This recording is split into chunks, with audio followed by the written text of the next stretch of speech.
నమస్కారం ఫ్రెండ్స్. ఈరోజు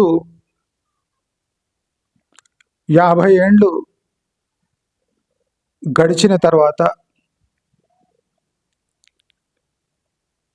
మిగతా ఉండబోయే జీవితం దేవుడు నాకు ప్రసాదించబోయే సమయం ఎలా సద్వినియోగపరచుకోవాలి. 50 ఏండ్లు నేను ప్రత్యక్షంగా ఎవరికి ఏమీ చేయలేకపోయాను. స్వయం సహాయం తప్ప నేను ఇతరులకు పెద్దగా సహాయం చేయలేకపోయాను. నేను నెలదొక్కుకోవడంలోనే సమయం గడిపేశానేమో అని నాకు అనిపిస్తుంది. ఇవాళ ఉదయాన్నే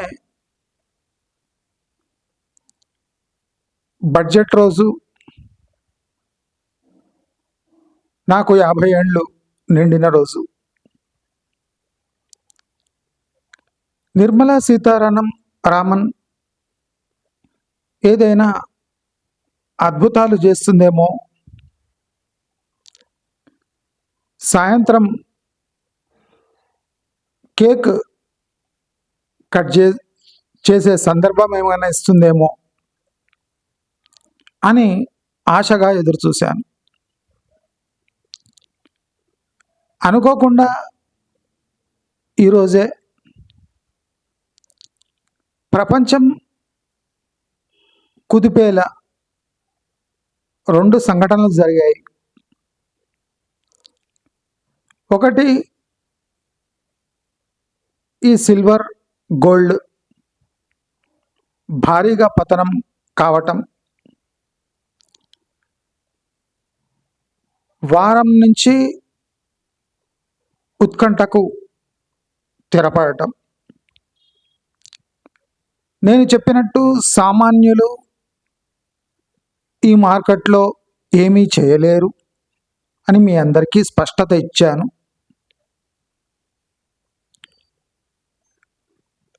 కాలే మంటతో భగభగ మండే గుండంలో మనము దాంతో చెలగాటమాడి బయటపడే అంత సత్తా 98% మందికి లేదు అని నేను స్పష్టంగా చెప్పాను. నేను చెప్పిన విషయాలు మీ కళ్ళ ముందే జరుగుతున్నాయి. వెండి 4,20,000 నుంచి హఠాత్తుగా 2 రోజుల్లో 2,65,000కు చేరింది. అది రేపు 3 లక్షలు కావచ్చు, మళ్ళీ 3.5 లక్షలు కావచ్చు. అది ఇలాగే తగ్గుకుంటూ ఇరాన్ సంక్షోభం వచ్చి కొద్దిగా పెరిగి, ఇరాన్ సంక్షోభం లేకుంటే మళ్ళీ 1,80,000, 1,60,000 ఈ రేంజ్లో వచ్చి ఆగిపోయి మెల్లగా తగ్గుతూ ఒక 5-6 ఏండ్లు ఇలాగే మనతో ఆటాడుకుంటూ ఉండొచ్చు. నేను సామాన్యులకు, మధ్యతరగతి వాళ్లకు అంటే అనుకూలంగా, వాళ్లకు ప్రతికూలత లేని విషయాలే మాట్లాడుతూ ఉంటాను. అయితే ఈరోజు పొద్దున అంటే సాయంత్రం ఏదైనా సంతోషకరమైన విషయం వింటాము అని నిర్మలా సీతారామన్ పై ఆశలు పెట్టుకున్న నాకు ఆమె కేకు రూపంలో పేడ ఇచ్చింది. అంటే పెద్ద ఎక్స్పెక్టేషన్ ఏం లేదు. ఒకటేమో సిల్వర్ పడింది, గోల్డ్ పడింది, ఇదొక వింత. అయితే నిర్మలా సీతారామన్ 1.5 గంట బడ్జెట్ చదివింది. ఆమెనే పక్కకు చెప్తుంది 1.5 hour బడ్జెట్ అంటుంది. అంటే ఆమెకు అర్ధగంటల బడ్జెట్ ముగించే అంటే వరల్డ్ రికార్డ్ ఆమెదే. అంటే ఇంత పెద్ద దేశాన్ని బడ్జెట్ అర్ధగంటలు చదివేస్తుండే ఆమె. కానీ ఈసారి ఏమనిపించిందో, అంటే చేయడానికి పని బయట ఏం లేదేమో, లేదా ఆర్థికంగా దేశాన్ని ఏమి బాగుపరచలేము అనుకుందేమో. సరే టైం వస్తుంది, కొంతసేపు టైం పాస్ చేద్దాము, ఉన్న విషయాలు బాగా చదువుదామని గంటన్నర బడ్జెట్ చదివింది. మీరు అబ్జర్వ్ చేస్తే ఈ గంటన్నర బడ్జెట్లో అసలు ఎవరు ఊహించరాని రాయితీలు, ఎవరికి అర్థం కాని అంటే ఎక్స్పోర్ట్ రిలేటెడ్ ఇన్సెంటివ్స్,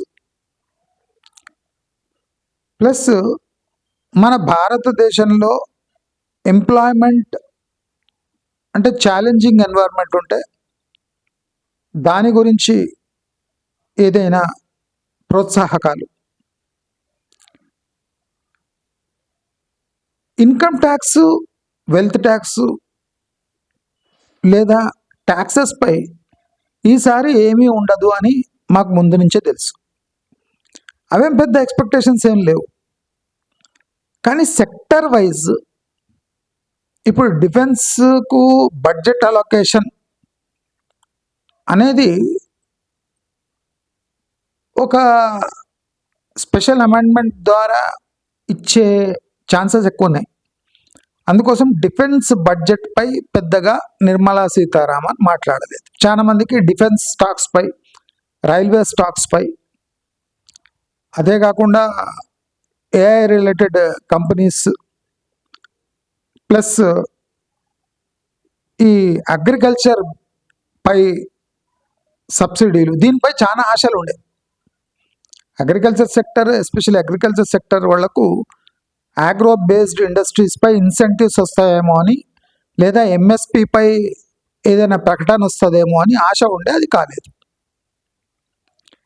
అది మనం ఊహించిందే. కానీ అగ్రికల్చర్ గురించి ఏం మాట్లాడలేదు. కానీ ఆవు పేడ, బర్రె పేడ, దీనిపై ఉత్పన్నమయ్యే గ్యాస్, బయోగ్యాస్. బయోగ్యాస్ అంటే పేడ అని ఏం కాదు, ఏ వేస్ట్ మెటీరియల్తో కూడా గ్యాస్ ప్రొడ్యూస్ చేసి దాన్ని బయోగ్యాసే అంటారు. అయితే ఈరోజు స్పెషల్గా గిఫ్ట్గా నాకు నిర్మలా సీతారామన్ పేడ పై పన్ను రాయితీ కల్పించి నా బతుకు ధన్యం చేసింది వాడు.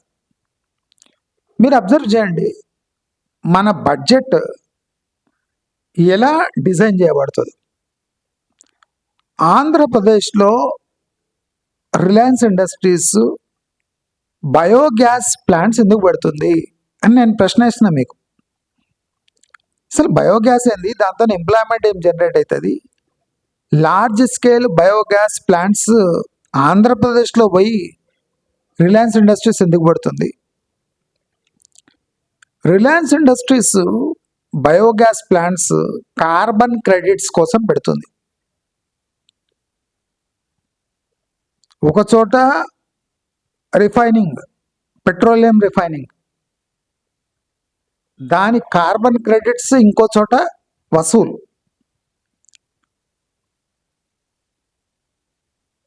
ఈ కార్బన్ ఉత్పత్తులు పొల్యూషన్ వెదజల్లేది గుజరాత్లో, దాని కార్బన్ క్రెడిట్స్ ఎక్కడ దొరుకుతుంది? ఆంధ్రప్రదేశ్లో. అసలు ఈ biogas, natural gas, liquefied LNG, CNG, అసలు ఈ గేమ్ చాలా సైలెంట్గా జరిగిపోతుంది.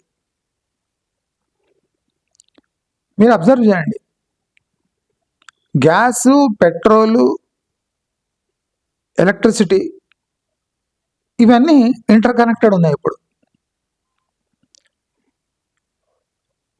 అంబానీ ఆంధ్రప్రదేశ్లో బయోగ్యాస్ ప్లాంట్స్ పెడతా అంటే నాకు విచిత్రం అనిపించింది.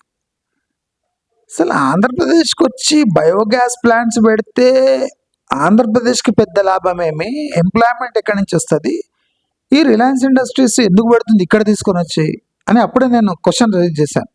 పెట్టుబడులు వస్తున్నాయి, పెట్టుబడులు, రిలయన్స్ పెద్ద బయోగ్యాస్ ప్లాంట్లు పెట్టబోతుంది.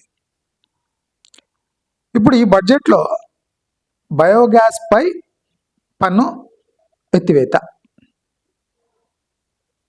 అంటే CNG plus biogas, natural gas, biogas దాంతో బ్లెండ్ చేసి, అంటే హై ప్రెషర్లో పెట్టి సిఎన్జితో బ్లెండ్ చేసి ఆ గ్యాస్ అమ్మాలన్నట. దానిపై పన్ను రాయితీ. అసలు ఈ బడ్జెట్ వింటుంటే జనరలీ మన అటెన్షన్ ఫైనాన్స్, అగ్రికల్చర్ ప్లస్ ఈ మెయిన్ స్ట్రీమ్ ఇండస్ట్రీపై ఉంటుంది. కానీ ఆమె బడ్జెట్ స్టార్ట్ చేస్తానే ఓ విచిత్రమైన రూట్లో వెళ్ళింది.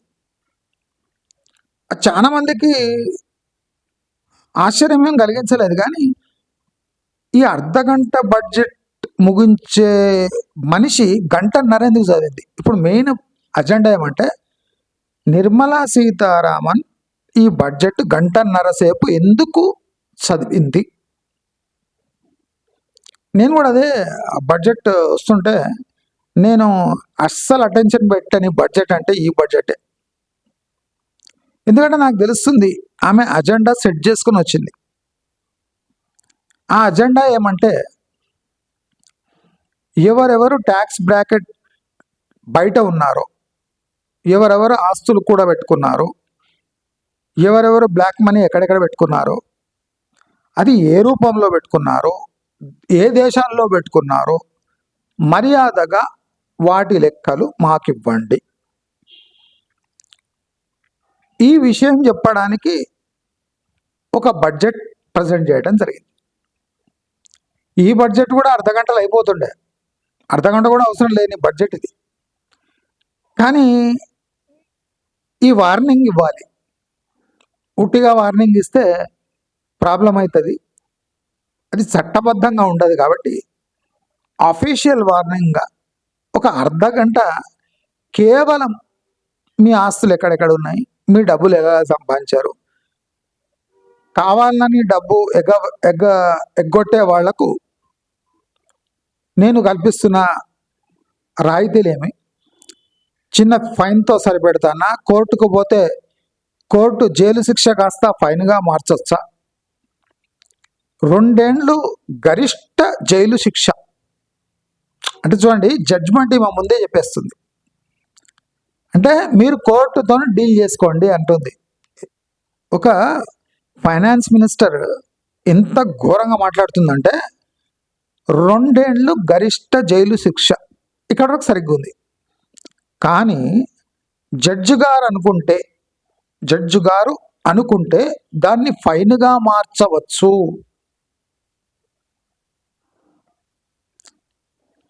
ఇన్కమ్ ట్యాక్స్ వయలేషన్స్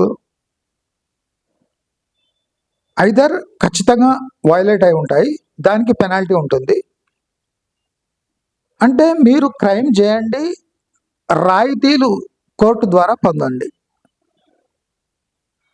అంటే if law catches you, if you have defaulted on your tax, you can negotiate in the court of law and convert your sentence into a fine. అంటే మీరు జడ్జిని convince చేయగలిగితే మీకు 2 ఏళ్ల జైలు శిక్ష కాస్త ఫైన్గా మారవచ్చు. ఫస్ట్ టైము బడ్జెట్లో చాలా మందికి అది అర్థం కాలేదేమో. అంటే ఒక లాని మీరే వయలేట్ చేసి దాని ఫైన్ కూడా మీరే నిర్ణయించుకోవచ్చు. మీ ఆత్మకు వదిలేస్తున్నా అన్నదాన్ని. ఒక tax violation is not a violation. I'm bringing out side this criminal లా.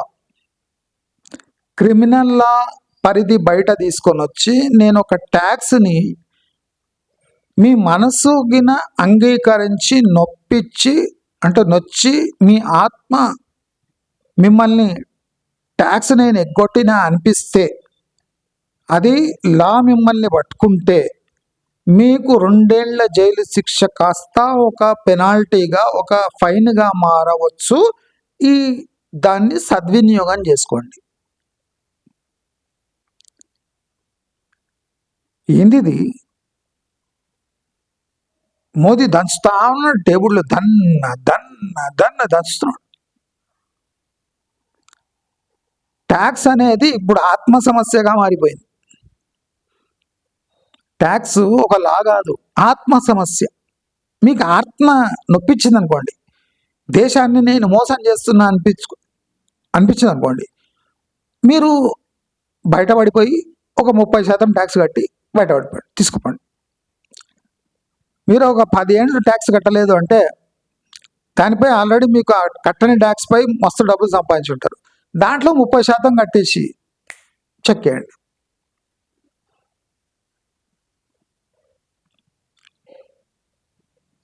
మన ట్యాక్స్ సంస్థలు, మన ఈ ఫైనాన్స్ సంస్థలు, కోర్ట్స్, పోలీసు వారు, ఇన్కమ్ ట్యాక్స్ వారు, వెల్త్ ట్యాక్స్ అంటే జిఎస్టీ వాళ్ళు, వీళ్ళందరూ ఈ వయలేషన్స్ బయట పెట్టలేకపోతున్నారు. కావున మీ ఆత్మని మీరు సందర్శించుకొని ఇవన్నీ మీరే బయట పెట్టేసి ఒక మంచి సిటిజన్గా పేరు తెచ్చుకోండి. ఇదంతా ట్యాక్స్ కట్టనే వారికి అపీల్. అంటే ఇది బడ్జెట్ హైలైట్. ఈ బడ్జెట్ ఈ విషయాలు చెప్పడానికి పెట్టడం జరిగింది. మిగతావన్నీ అసలు ఏ ఇండస్ట్రీ వానికి ఏం దొరికిందో, ఇన్కమ్ ట్యాక్స్ రిటర్న్ ఫైల్ చేసే తేదీలు అక్కడిక్కడ చేయడం. అసలు ఎప్పుడైనా ఆత్మ విమర్శ చేసుకొని ఆత్మని అడిగి ఎప్పుడైనా ట్యాక్స్ ఫైల్ చేయవచ్చు. అట్లా పెట్టేసేయండి బెస్ట్. దానికో డేటు, దానికో తేదీ, ఇక్కడి నుంచి వరకు పెంచుతున్నాం. ఎంత పెంచినా కట్టేటోడు కడతాడు, కట్టనోడు కట్టాడు. మీరు కట్టనోడిని ఎలా కట్టడి చేయాలనో తెలియదు. సామాన్య ప్రజలపై ప్రత్యక్ష భారం మోపడానికి మీరు తయారుగా ఉంటారు జిఎస్టీ రూపంలో. GST is mother of all taxes. GST is mother of all taxes. అంటే మదర్ అనడం తప్పే దీనికి. జిఎస్టీ అన్ని మొగుడులకు పెద్ద మొగుడు అన్నట్టు. ఇది correct. Mother of all taxes కాదు, హస్బెండ్ ఆఫ్ ఆల్ ట్యాక్సెస్. మొగుడికి మొగుడు.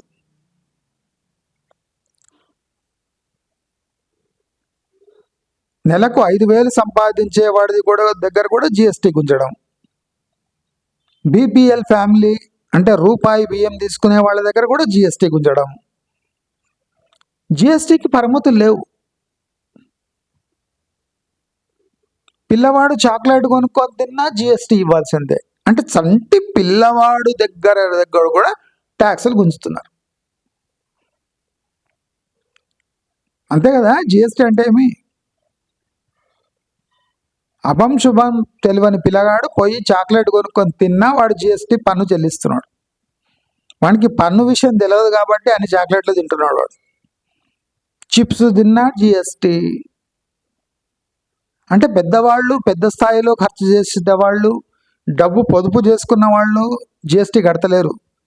భారతదేశంలో పుట్టాడు అంటే జిఎస్టీతోనే పుడుతున్నాడు. హాస్పిటల్ ఛార్జెస్, డిస్పెన్సరీ ఛార్జెస్ అంటే పుట్టగానే ప్రసవించబడిన పాప పుట్టుక ఖర్చులతో సహా జిఎస్టీ పుడుతుంది.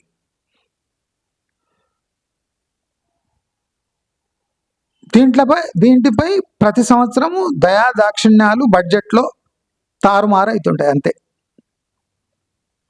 నేను గంటన్నర బడ్జెట్ చదివినా, గంటన్నర బడ్జెట్ ఎక్కడ ఉంది? యుద్ధ ప్రాతిపదికన అంటది. అదేం యుద్ధము, అదేం ప్రాతిపదిక?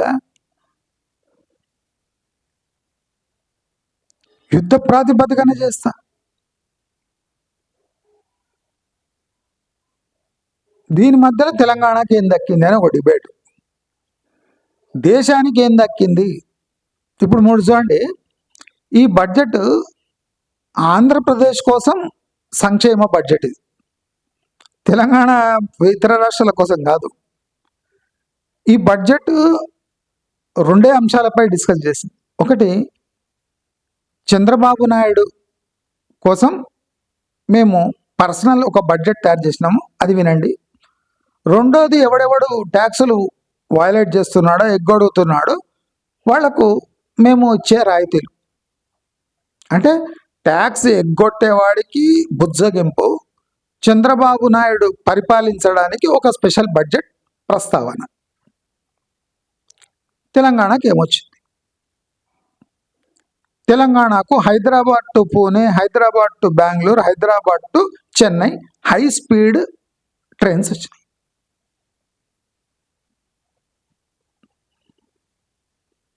ఆశ్చర్యపోయే బడ్జెట్.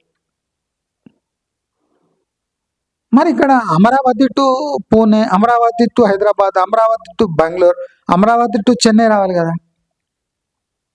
High speed. మరి హైదరాబాద్ పై అంత ప్రేమ ఎందుకు? ఈ హై స్పీడ్ ట్రైన్ ఒక అజెండాతోనే వేయబడుతుంది.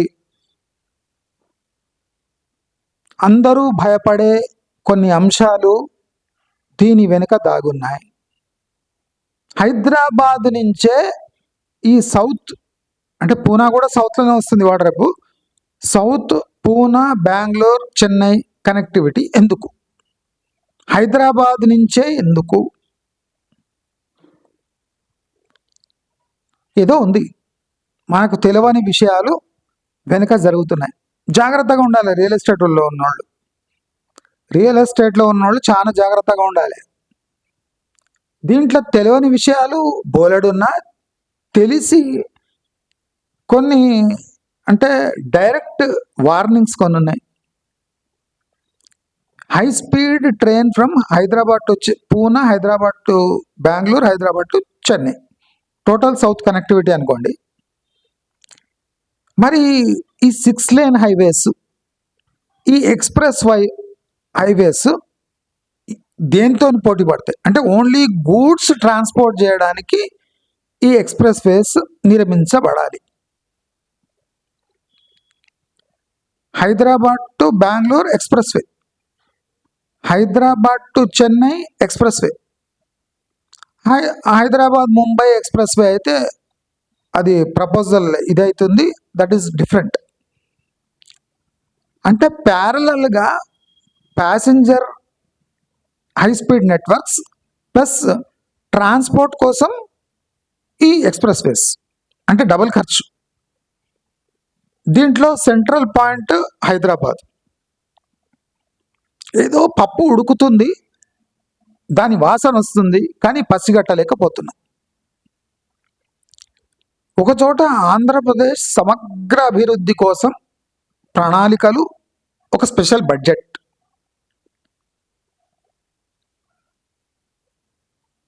అంబానీ ఈ బయోగ్యాస్ ప్లాంట్స్ హైదరాబాద్లో పెట్టచ్చు కదా, హైదరాబాద్ చుట్టుముట్టు. అమరావతిలో ఎందుకు పెట్టాడు? అంటే ఆంధ్రప్రదేశ్లో ఎందుకు పెడుతున్నాడు? ఎంప్లాయ్మెంట్ అయితే జనరేట్ కాదు బయోగ్యాస్తోని. ఏం పెద్ద ఎంప్లాయ్మెంట్ జనరేట్ అవుతుంది? అక్కడనే బయోగ్యాస్ ప్లాంట్ ఎందుకు పెడుతున్నాడు?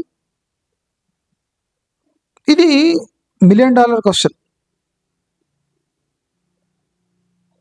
మనోళ్ళు కూడా గ్యాస్ ఏం తక్కువ ఉత్పత్తి చేస్తారా హైదరాబాద్లో? బిర్యానీలు తిని మస్తు గ్యాస్ వస్తుంది, మండీలు తింటున్నారు, పుంకాలు బిర్యానీ తింటున్నారు. హైదరాబాదులో లేని గ్యాస్ ఇక్కడ ఆంధ్రప్రదేశ్లో ఆ గ్యాస్ అక్కడ ఎందుకు పెట్టిండు?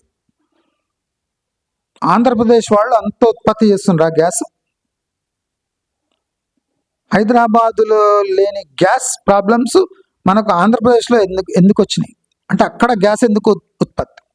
భూమిలో నుంచి గ్యాస్ వెళ్తుంది కృష్ణా గోదావరి బేసిన్ అంటే అర్థం చేసుకోవచ్చు.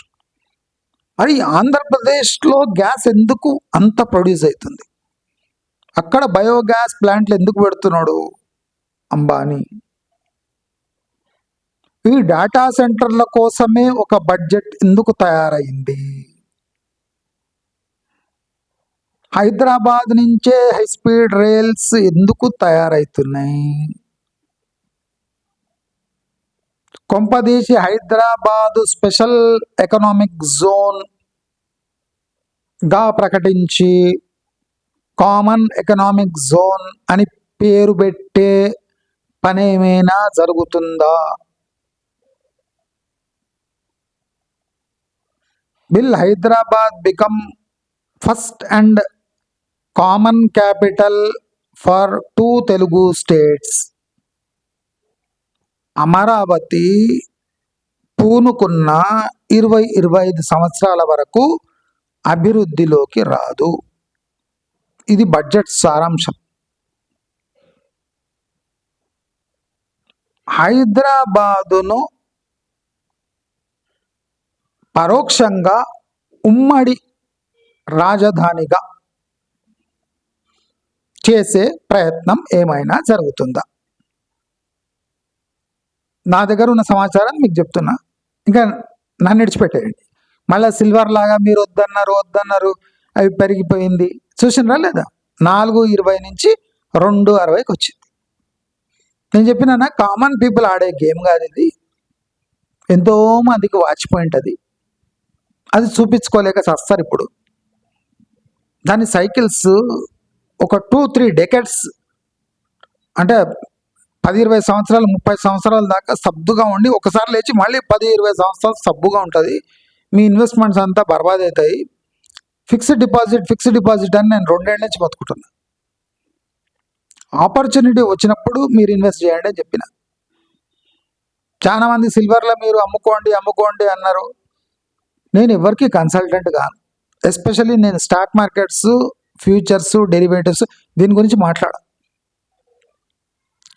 ఎందుకంటే నా లెవెల్ అండర్స్టాండింగ్ వేరు, ఈ పబ్లిక్ వాళ్ళు చేసే ట్రేడింగ్లు వేరు. నేను చూసిన ఇంతమంది వచ్చి నా ఇంటికలే వేసిపోయిన ఎగ్జాంపుల్ చూపిద్దామని అంటే, కానీ తొడలు కొట్టి నన్ను ఛాలెంజ్ చేసి వెళ్ళిపోయినారు అంతా. నేను ఇంకా ఉన్నా. 9వ క్లాస్ నుంచి ట్రేడింగ్ చేస్తున్నాను.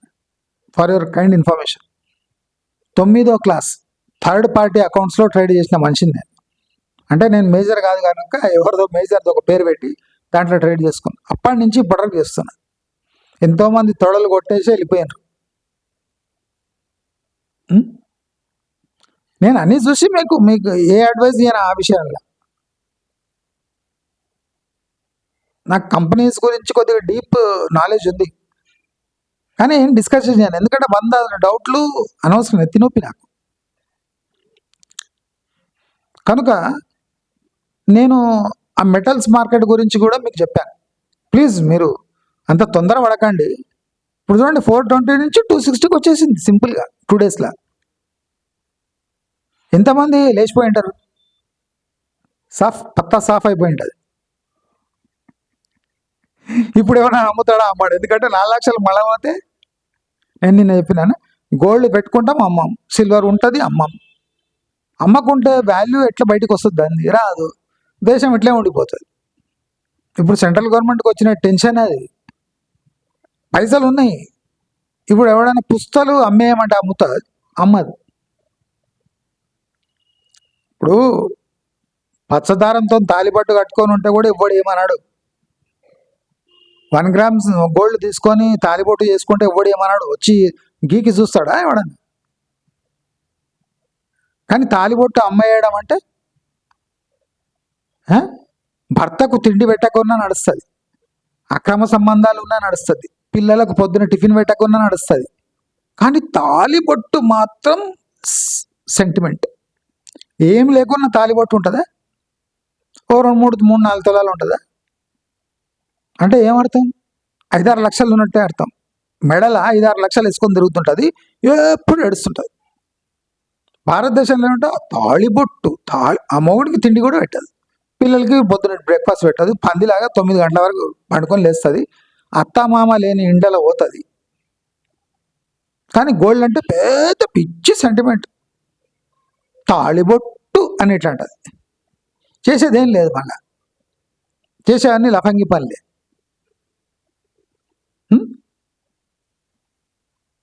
నిన్న చూసినాం ఆ బోడుపల్ల, ఆమె పోయేదేమో పోతుందేమో కానీ ఆ ఇద్దరు ఇంటర్ పిల్లలు.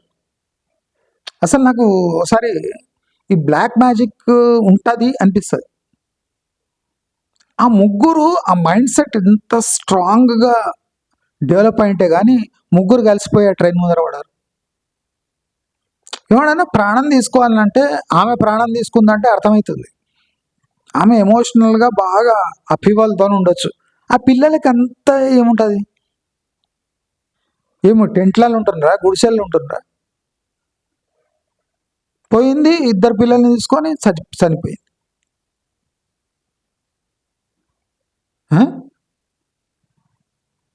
ఆమె ఎక్కువ లైఫ్ మీద విరక్తి పుట్టంగానే ఆ ఇద్దరు పిల్లల్ని కూడా తీసుకుపోయింది. ఆ ఇద్దరు పిల్లలు ఇంటర్కి వచ్చిండ్రు, 2, 3 ఏళ్ళు అయితే డిగ్రీ పాస్ అవుతారు, వాళ్ళు బతుకుతారు. విపరీతమైన ఆశలు, ఏముంటుందో తెలియదు, బాధ్యత లేదు, ఎమోషనల్ ఎక్కువ.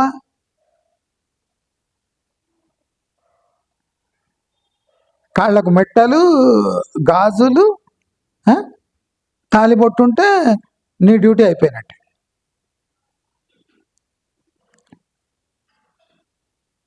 ఎవరో చంటి బిడ్డతో కూర్చున్న ఆమె మీద ఎవరితో లవర్ అట, వాణి భర్త లవర్ వచ్చి పెట్రోల్ పోసి తగిలిచ్చేసింది.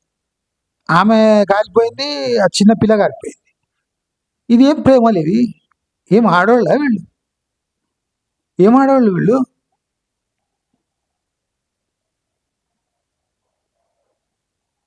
ఆ చిన్న పిల్ల ఆమెపై కూడా పెట్రోల్ పోసి తగిలిచ్చేసింది.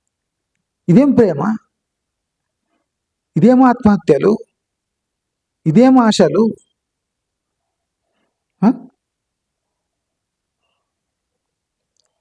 ప్రపంచవ్యాప్తంగా చెప్తున్నారు, సిల్వర్ గోల్డ్ని అంటే వరల్డ్ టాప్ బులియన్ ట్రేడర్సే మిస్ అయిపోయారు, సడన్గా పెరిగిపోయింది.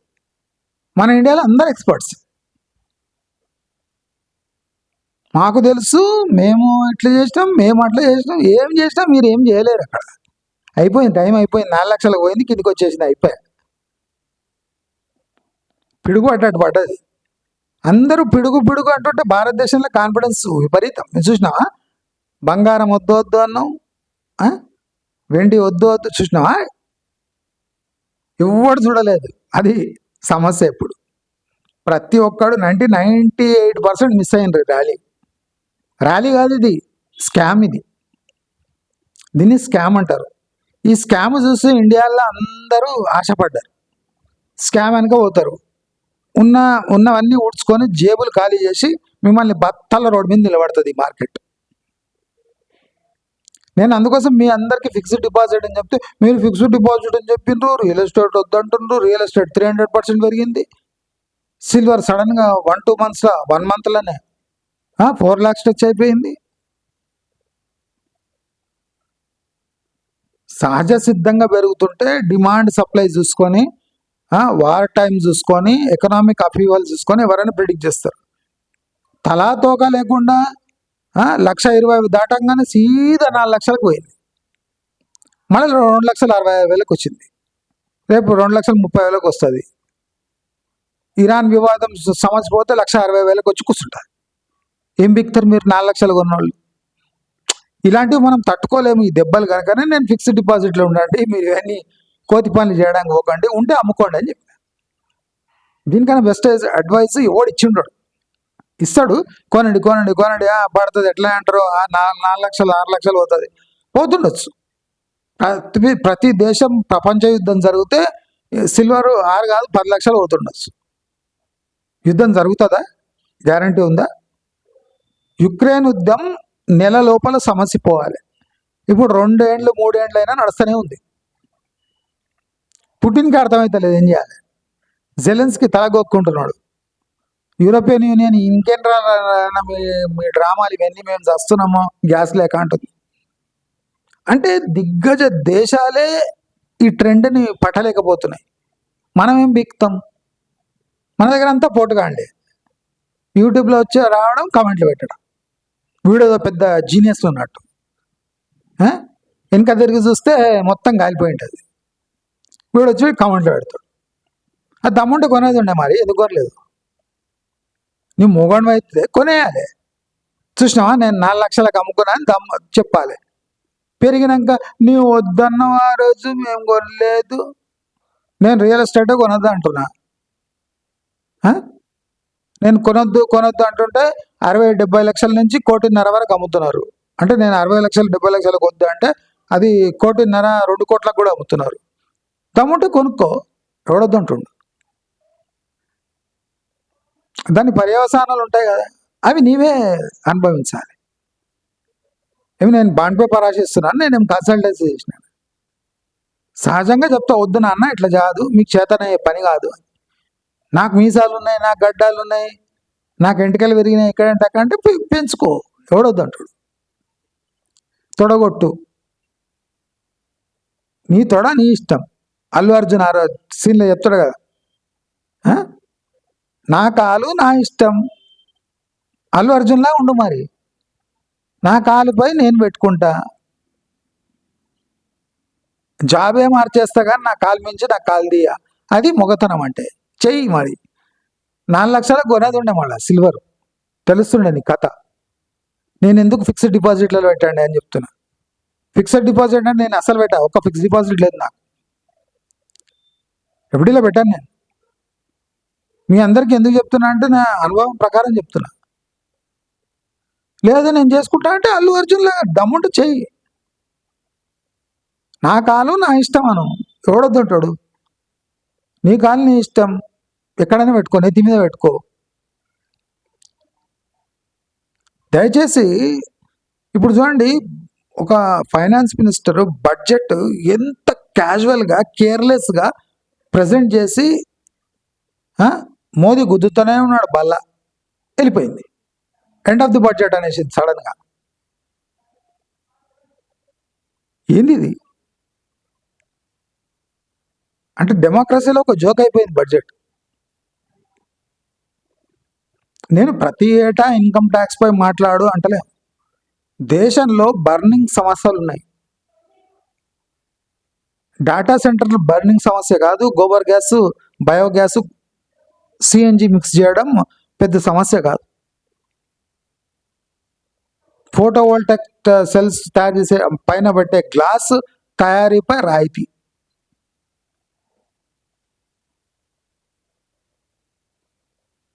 ఇది బడ్జెట్ సారాంశం. సామాన్య ప్రజలకు ఈ బడ్జెట్కి కిలోమీటర్ల వరకు ఇవి లేవు, లింక్స్ లేవు. సామాన్య ప్రజలు కాదు, మంచిగా ఎకనామిక్స్ చేసిన వాళ్ళు కూర్చున్న వాళ్ళకి ఆశ్చర్యం కలిగింది, అసలు ఏం బడ్జెట్ ఇది.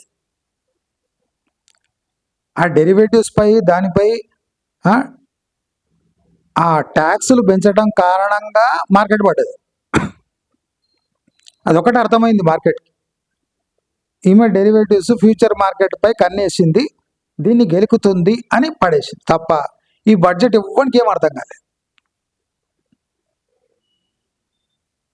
బడ్జెట్ నేను చెప్తున్నాను ఇద్దరి కోసం. ఒకటేమో అంబానీ గోబర్ గ్యాస్, రెండోది చంద్రబాబు యొక్క ఆంధ్రప్రదేశ్ కోసం స్పెషల్ గిఫ్ట్స్. డాటా సెంటర్ల వల్ల దేశం అభివృద్ధి అవుతుందట. ఏందది